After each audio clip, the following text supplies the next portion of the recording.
Good morning. It is, well, I think it's a beautiful morning today. Let's have a quick look around. Here we go. Look at that sky over there. That is phenomenal. Yeah, amazing. Amazing. Mountains looking pretty mysterious over there with the cloud cover. This one with its big, it's like a big cloud hat that it's wearing. Pretty cool. I love it. Check that out. Big old cloud hat. Anyway, I'm just going for a walk. Me and Rust. Little Rusty pup's down there. Yep. She's very happy, obviously. She loves walking. Just going to take a little wander around by the river. And I just thought I'd share my thoughts with you on veganism. Yeah. So, yeah, let's get a hiking and we'll get into that.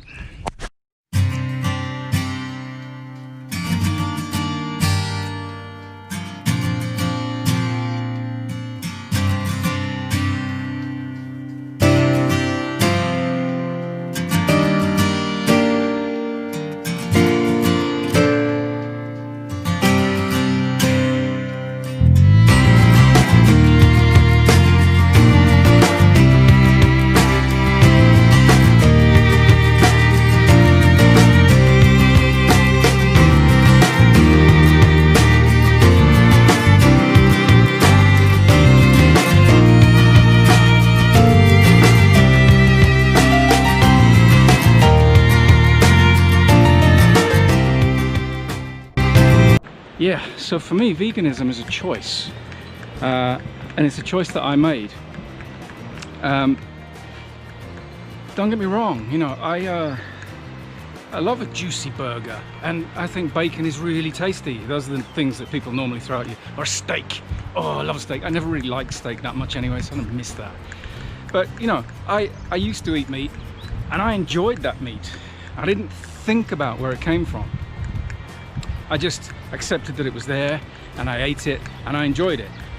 Becoming vegan was about putting all life on earth before my own personal tastes. It's about my belief that I don't want to be part of any process that causes harm or death to animals. I can't, in good conscience, eat meat or drink milk, eat cheese, any of those kind of things, because I know that the suffering the animals have gone through is horrendous. I mean, it's beyond horrendous. There's no word. I can't even think of a word because it is so abhorrent, so disgusting. And I just don't want to contribute to that. So that's my kind of rationale behind veganism. And I know a lot of people think, oh, what do you eat? Where do you get your protein? All these kind of things. Food contains protein. Vegetables contain protein. Nuts contain protein. Fruits contain protein. It's not like I don't get protein. But that's another popular misconception. Human body doesn't need a lot of protein. We are mainly reliant on carbohydrates and fats, all of which you get from vegetables and fruits. Avocados are very rich in fat, for instance. Nuts are rich in fat. They give a little bit of protein that we need. Essential oils, omega-3 oils, you can get from seeds, sesame seeds, very good for calcium as well. So there's a lot of propaganda in the food industry about why we need to drink milk. We don't need to drink milk. Milk is for baby cows, okay? It's full of growth hormones, natural growth hormones, which allows the baby cow to develop immunity to things and also help its muscles and bones to grow. It's not for humans. It's not for humans. It's full of pus and all sorts of horrible things when it comes out of the factories, if you want to call them that, the dairy plants, whatever. And a lot of the animals are shot full of antibiotics, which is really bad for us when we consume milk and when we eat their meat, because it kind of nukes our immune system, or our reliance on antibiotics, I should say. So we ingest these antibiotics, and when we are genuinely ill, antibiotics that the doctor gives us won't work. So these are key issues.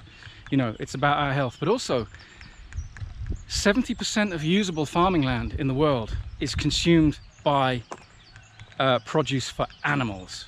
Okay, so animal farming All the cows that are stuck in the little pens for the entirety of their lives, unable to move, treated horrendously. All the cows that are slaughtered, transported long distances, and kept in very, very bad conditions, and then slaughtered horrendously at the end of that. The food it takes to feed them has to be produced obviously outside of those places. So there are farms where this stuff grows, and it's then harvested and shipped out to wherever it has to go. This is grain and that kind of thing, corn, that kind of stuff used to feed those animals. Meat farming only has a 12% yield, and what I mean by that is, of all the food that it takes, including the grain and the corn and that kind of thing, from the animals themselves, only 12% of all that food reaches the consumer at the end. It reaches you or me when I used to buy meat. 12%.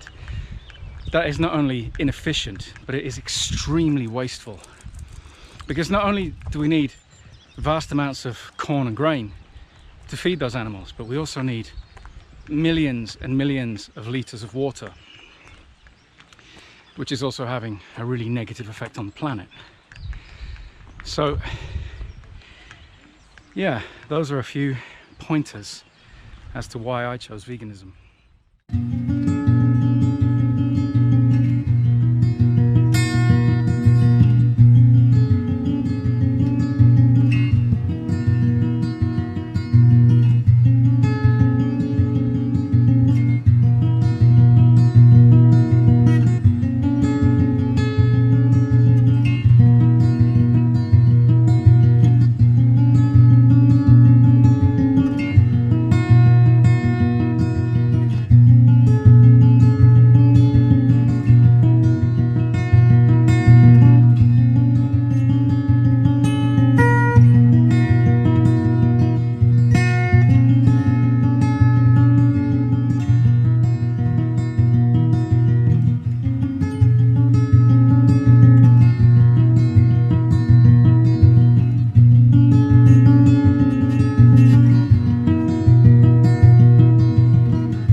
Popping up. Yeah, so I'm just standing next to this field where some cows are grazing, and I just wanted to say that my instinct when I see those cows is not to slit their throats and cut them into sections so that I can then grill them or fry them in a pan at some point in the future. No, my instinct when I see cows is to leave them alone.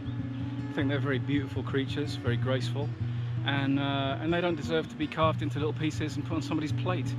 So that's just my personal view. You may feel differently, I don't know, but that's how I feel. So if you feel the same, I don't know, just consider veganism. I'm not telling you to turn vegan or anything like that, but just consider what it really means, because you know, there's a common belief that all life is sacred, right? We've just been through Black Lives Matter, and there's a backlash of all lives matter. So if all lives matter, that should also include animal life as well.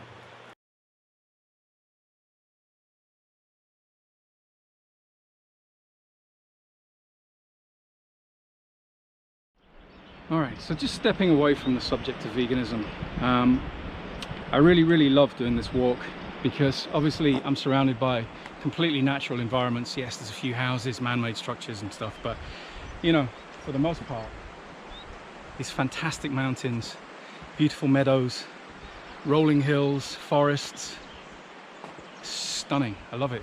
I absolutely love it, and I feel very connected to nature when I go out for a walk. And I think a lot of city life kind of kills that connection that we have, that we should have with nature. You know, we are a part of nature, not apart from nature.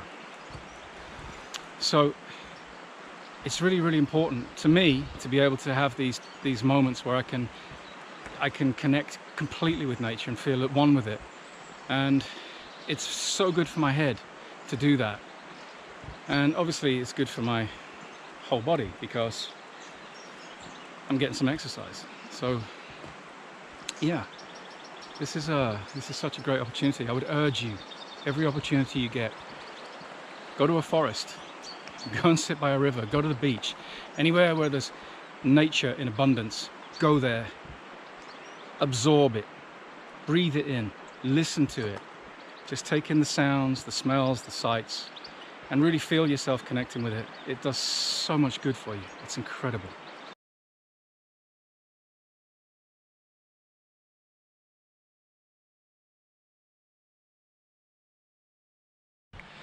Yeah, this is where the horses live. Yeah, this is their house. Yeah, they live here. Yeah. They're just hanging out, doing horsey things. A cool place. Oh, someone's coming over. Hello. Hello. Rust easy. Hello. Aren't you beautiful? Yeah.